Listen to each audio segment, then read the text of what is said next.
اگر کوئی آدمی یہ کہے کہ ہم 11ویں تاریخ کو یا مہینے کے کسی بھی تاریخ کو ہم شیخ عبدالقادر جیلانی رحمہ اللہ کی نظر و نیاز کرتے بکرا کاٹتے ہیں تو وہ ٹوٹلی شرک کر رہا ہے، وہ ٹوٹلی شرک جو ہے انجام دے رہا ہے۔ کیوں؟ اس لیے کہ نظر جس کا ٹرانسلیشن فارسی میں نیاز آتا ہے، نظر بیسیکلی عربک ورڈ ہے اور اس کا فارسی میں ٹرانسلیشن نیاز آتا ہے، لیکن دونوں مل جل کر استعمال ہو رہے ہیں، نظر و نیاز، عربی کا بھی اور فارسی کا دونوں مل کر چل رہے نظر و نیاز۔ یہ نظر خالص عبادت ہے اور عبادت صرف اللہ کی کرنا ہوگا، جیسے حضرت مریم علیہ السلام کے بارے میں آتا ہے انی نذرت للرحمن صوما، میں نے روزے کی نظر مان رکھی اللہ تبارک و تعالیٰ سے، میں نے روزے کی نظر مان رکھی اللہ تعالیٰ کے لیے، تو نظر صرف اللہ تبارک و تعالیٰ کا حق ہے، عبادت ہے۔ اگر کسی بندے کے لیے نظر کی جا رہی ہے وہ شرک کر رہا ہے۔ اگر کوئی یہ کہے نہیں نہیں نہیں ہم نظر و نیاز نہیں کرتے ہیں، ہم جسٹ بکرا ذبح کر کے جو ہے کھانا کھلاتے ہیں اور کھانا کھلا کر ثواب ان کو ہم پہنچانا چاہتے ہیں، صدقہ ان کو پہنچانا چاہتے ہیں، تو سب سے پہلی بات یہ کہ تم یہ کام کر کے ان کی روح کو ثواب پہنچانا چاہتے ہو، اچھا کرنا چاہتے ہو، ہاں ہم ایسے کرنا چاہتے ہیں، تو ہم ان سے کہیں گے کہ میرے بھائی تم ان کے بارے میں کیا عقیدہ رکھتے ہو؟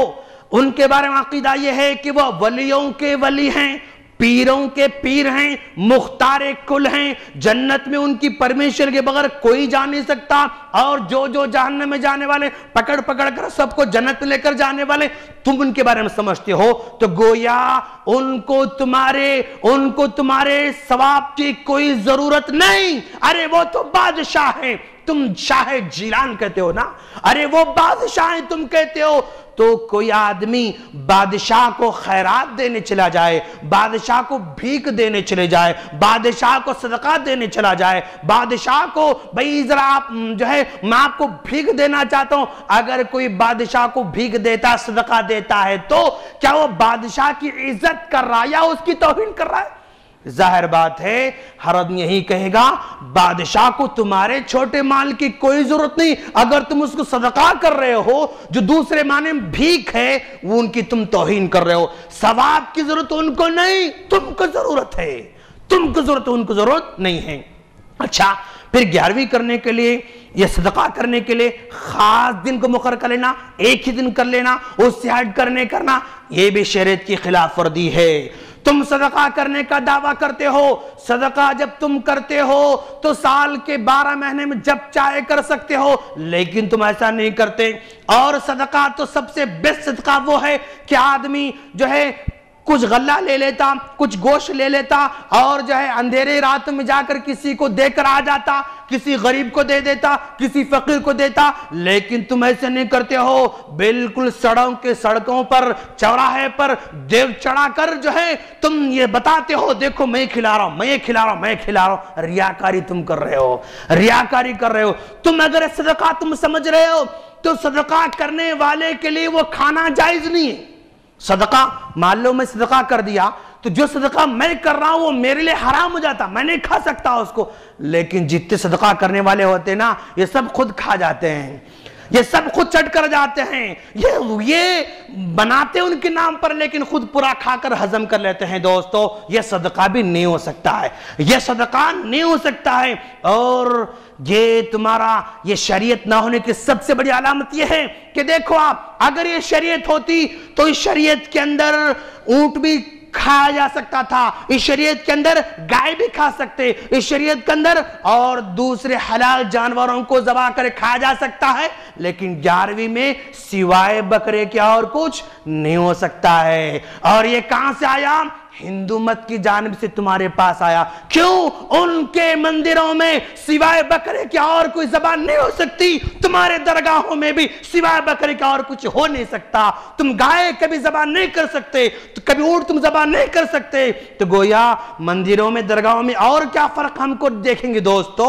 ہاں مسجدوں میں کبھی ناریل نہیں آتا لیکن درگاہوں میں برابر ناریل جاتا ہے، مسجدوں میں پھول نہیں آتا درگاہوں میں پھول برابر جاتا ہے، مسجدوں میں بتاشے نہیں آتے، درگاہوں میں بتاشے چلے جاتے ہیں، مسجدوں میں کمکم نہیں آتا لیکن درگاہوں میں کمکم چلا جا رہا ہے۔ تو یہ درگاہ مسجد نہیں ہو سکتی، اسلام سے کوئی تعلق نہیں ہو سکتا ہے۔ دوستو ہم دعا کریں باری تعالیٰ ہم تمام کو اپنے عقیدے کی اصلاح کرنے کی توفیق عطا فرما، اور بدعت و خرافت سے ہمیں دور رہنے کی توفیق عطا فرما، اور جو لوگ اس برائی میں ملوث ہیں باری تعالیٰ تو انہیں ہدایت دینے والا ہے، بس تو ان کو ہدایت عطا فرما اور تیرے صحیح راستے پر آنے کی عطا فرما۔ وآخر دعوانا الحمدللہ رب العالمین۔